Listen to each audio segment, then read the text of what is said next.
Joanne Park is a professional chef who's decided to put a new spin on a traditional favourite.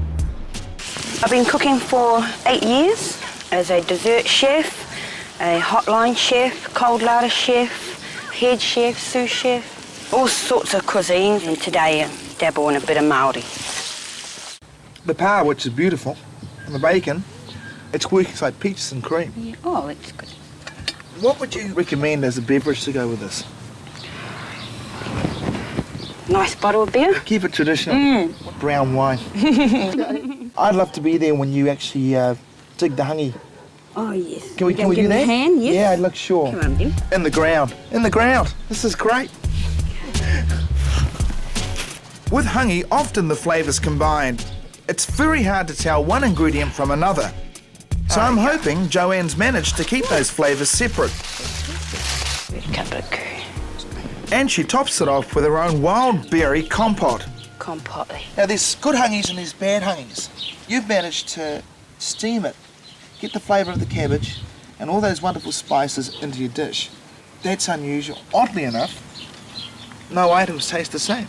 Is that what you were trying to achieve? Mm-hmm. Yes. So, has Joanne succeeded in giving the hangi a brand new twist while preserving its essential character? I really believe your berry coulis is probably the wrong sauce for it because it's overpowering. But Jo gets points for innovating a classic. What you've managed to do with it is give it a real contemporary feel. Congratulations. Thank you. Grand. So Jo's displayed the kind of innovation. Well, Chris Fortune's building a reputation in his native Blenheim, where he's returned after some years of working as a chef in London. To do it over there, you've got to be a tough bastard. You know, it's a pretty cutthroat biz. There's lots of talk and lots of show, but it comes down to the end of it, you know, monkeys. Today, Chris is flirting with some unusual combinations. You have Mediterranean flavours, your pepper coulis, and then you have full butter puff pastry. Do you think the combination will go well? I like puff pastry. I mean, I love puff pastry, especially homemade stuff. The texture of it and the lightness that it gives to things. You could lose the puff and put filet or something like that with it. That is excellent. Chris? Yes. I enjoyed that. Sweet. Very good. Very, very good. Now the main. Chris has decided to wrap his mushrooms inside a crepe, serve it beside the beans, top with julienne of courgettes, lamb loin and a kumara garnish. Great eye appeal. It actually starts to stimulate those gastro juices. The only philosophy that I do have in the kitchen is I don't use anything frozen. So it's fresh lamb, as simple as that. That lamb is spectacular. But will the dessert be up to the same high standard? Chris, that's really good homemade ice cream. When other people make products that they can do better than I can, I'm not going to bust my butt. You know. That's the best comeback I've heard.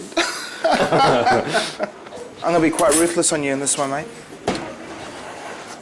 It's not one of those desserts that stands out and say, my goodness, I'm going to set the world on fire. Still, 3 good courses, and that gives Chris an 8. Grant Bailey works at a restaurant in Gisborne, and for his entree, he's come up with an intriguing idea. Bruschetta served with antipasto and a scoop of Parmesan ice cream. This is all about concept here. It's taking the old style, antipasto, bread and dips, whatever, and putting it as an entree for one person. Okay. Cheesy ice cream by itself, I'm not sure if you'd be into it, but mix and match. And incredible explosions of flavour on my palate.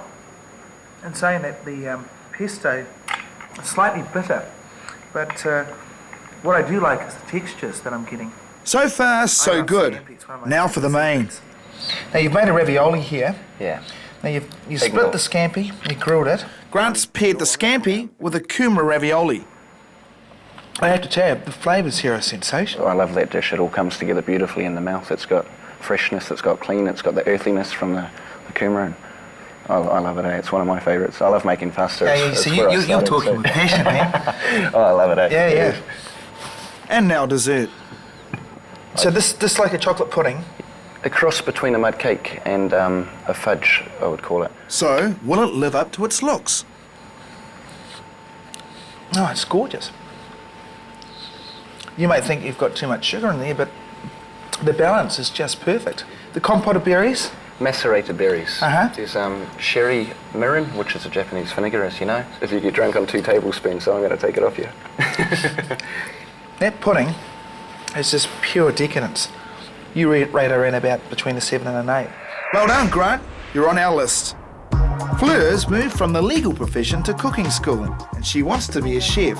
For her first course today, she's doing scallops, served in a method champenoise sauce. Okay. Fleur, with your scallops, you didn't wash them, did you? I thought that that's where I bought them would have washed them, so I thought they would be fine on those. It's quite amazing how that type of, let's call it sea slime, which Ew. sticks to it, so you really can't dissipate the flavour away when you cook it. So, well, look, I'm still going to eat it. Again, more fish, this time pan-fried gurnard, served with potatoes, asparagus and 2 sauces.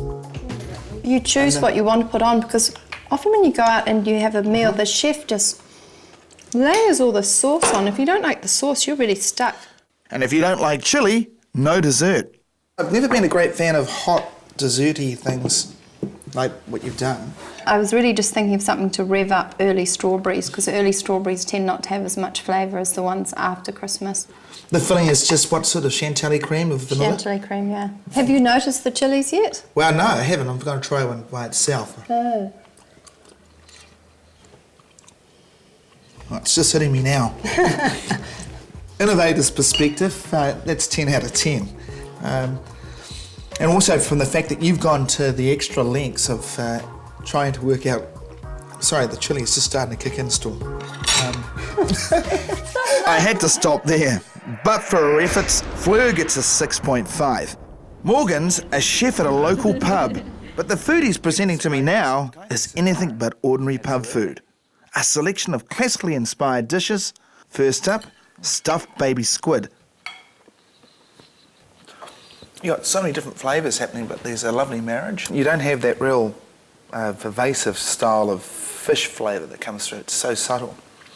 You know, people think of squid and they think of rubber. Yeah. Not in this case. For his main course, Morgan's come up with a classic. A dish originated by Joe Robuchon and perfected by Marco Pierre White. When you take on a classic, it better be good. This is not a pork trotter. No. You've got a loin here. The trotter is traditionally soaked, boned, pan-fried, then braised, so it becomes very tender, and that is then filled to create the sausage. But what I've done is just the same concept, but I'm using a different casing. So how well will it stand up to the taste test? This is great. Great. Yeah. It's very good. Wow. Excellent. Next in line, dessert. I like to call it a cherry and almond brulee tart. That's sexy. It's the textures. You get this beautiful sugar character. It's the slightly charred. The rich butter pastry at the base. And then this, like an anglaise with the cherries and the vanilla. It's like a rush. It really is beautiful. Yeah, I'm a happy man. As I should be, after that bravura performance from Morgan. Next up, we're saving the best till last. Very clever. And taking a hands-on look at Pacific cuisine. Pacific food is very simple, fresh, and natural.